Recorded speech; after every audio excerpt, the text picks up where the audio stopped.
Recommended cages. Okay, so on this hamster care, recommended cages are either if you have the critter trails, but expansion kits. Always get the expansion kits. 1 levels are okay if you have a tank, but I really prefer like maybe a second tiny little area.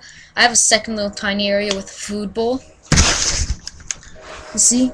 Yeah, there's the food bowl, and then I have just a little tube for it to crawl through. Well, paper towel roll. Toilet paper roll, sorry. That crawls to, and some rocks, and a little, one toy, and two chew toys. It's quite a big area. It's about one third 1/3.5 or something like that. You make sure you have quite a big cage. If you get a critter trail, they're quite tiny. So get the expansion or pup and get a tube and connect it to another cage, another critter trail, but make sure that it's only a single tube.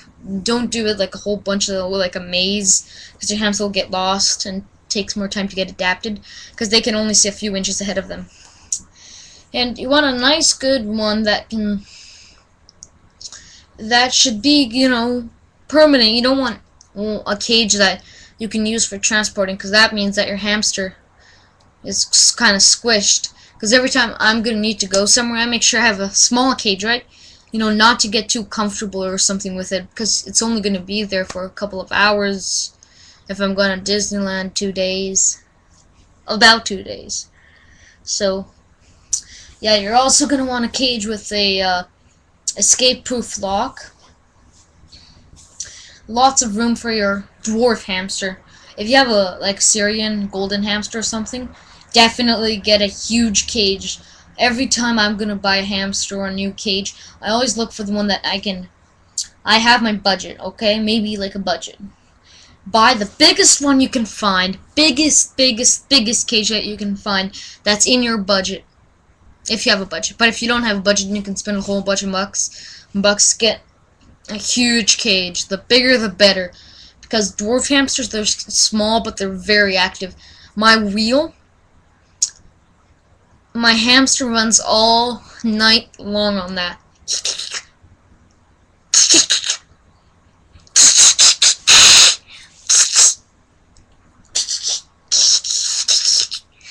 So that's quite...